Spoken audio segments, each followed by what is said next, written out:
किन्नरों के शव को जूते से मारने की प्रथा क्यों है? दोस्तों, आम लोगों की शव यात्रा को बड़े ही सम्मान के साथ निकाला जाता है, लेकिन किन्नरों के साथ ऐसा नहीं होता।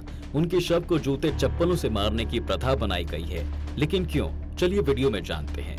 दोस्तों, किन्नर समाज में जब भी किसी किन्नर की मृत्यु होती है तो कोई भी उस पर दुखी नहीं होता, बल्कि उसे मरने की खुशी मनाई जाती है, जिसके बाद उसके शव को जूते चप्पलों से मारा जाता है और रात के अंधेरे में चोरी छुपे उसकी शव यात्रा को निकाला जाता है।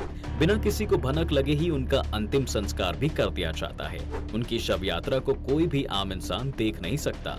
ऐसा सब इसलिए किया जाता है क्योंकि इसी समाज में जन्म लेने के बाद भी किन्नर समाज को लोगों से अलग समझा जाता है, इसलिए उनके रीति रिवाज भी आम लोगों से काफी ज्यादा अलग हैं। कहा जाता है कि जो भी व्यक्ति किन्नर की शव यात्रा को देख लेता है, अगले जन्म में उसे भी किन्नर योनि में ही जन्म लेना पड़ता है। इसलिए आम समाज को इससे बचाने के लिए किन्नरों की शव यात्रा रात के समय तक निकाली जाती है, जब सभी सो रहे होते हैं। लेकिन किन्नर के शव को आखिर जूते और चप्पलों से क्यों पीटा जाता है? माना जाता है दोस्तों, ऐसा करने से मरने वाला किन्नर अपने सभी पापों से मुक्त हो जाता है और फिर से उसे किन्नर योनि में जन्म नहीं मिलता है। किन्नर समाज किसी भी किन्नर के मरने पर दुखी होने की बजाय जश्न मनाते नजर आते हैं। वो इसलिए क्योंकि किन्नर के रूप में जीवन व्यतीत करना किसी नर्क से कम नहीं होता है।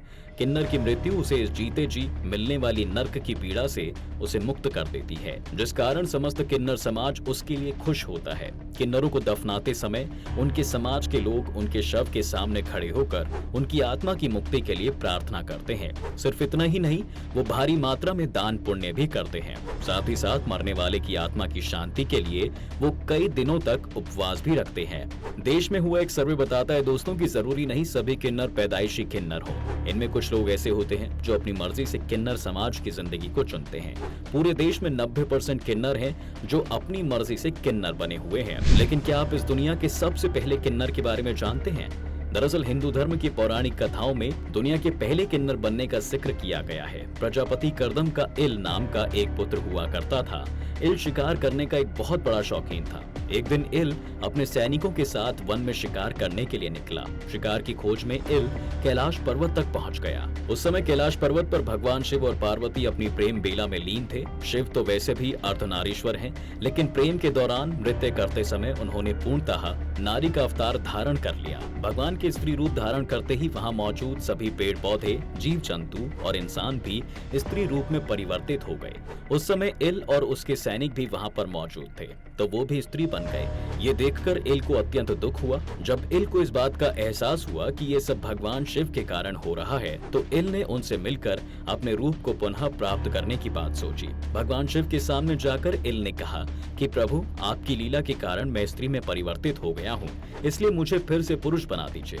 इस पर भगवान शिव बोले, मैं ये नहीं कर पाऊंगा, इसके अलावा तुम मुझसे कोई और दूसरा वरदान मांग सकते हो। शिव जी का जवाब सुनकर इल को काफी निराशा हुई, जिसके बाद उसने देवी पार्वती को प्रसन्न करके उनसे अपने रूप को पुनः प्राप्त करने की मांग की। इल की तपस्या से देवी पार्वती प्रसन्न हो गई। उन्होंने कहा कि तुम्हारे इस नारी रूप के कारण तो स्वयं शिव हैं, इसलिए मैं इसे तो नहीं बदल सकती, लेकिन हाँ, मैं तुम्हारे आधे रूप को पुरुष का जरूर बना सकती हूँ, जिसके बाद आप आधा जीवन पुरुष बनकर और आधा जीवन महिला बनकर बिता सकते हैं। इसलिए आप किस समय महिला और किस समय पुरुष बनकर रहना चाहते हो, ये मुझे बता दो। इल ने इसके जवाब में कहा कि मैं 1 महीने पुरुष और 1 महीने महिला बनकर अपना जीवन व्यतीत करना चाहता हूँ। देवी पार्वती ने इल को ये वरदान तो दे दिया, लेकिन साथ में ये भी कहा कि जब तुम पुरुष रहोगे तो तुम्हें महिला के जीवन के बारे में कुछ याद नहीं होगा, और जब महिला रहोगे तो पुरुष जीवन के बारे में कुछ याद नहीं रहेगा। इल का जीवन तो इसी प्रकार से बीत गया, लेकिन उनके साथ वाले सैनिक अभी भी महिला के रूप में ही थे, जो हमेशा इल के ही साथ रहने लगे। एक समय के बाद वो सभी महात्मा बुद्ध के पास पहुंचे, जहाँ बुद्ध ने उन सैनिकों को उसी पर्वत पर निवास करने को कहा।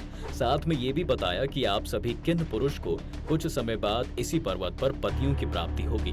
तो पौराणिक कथाओं के अनुसार इल के वे सभी सैनिक ही दुनिया के सबसे पहले किन्नर माने जाते हैं। वैसे आपको ये कथा कैसी लगी, हमें कमेंट सेक्शन में जरूर बताएं। वीडियो को लाइक कीजिए, शेयर कीजिए। आगे और भी ऐसी वीडियोस के लिए हमारे पेज को फॉलो कीजिए।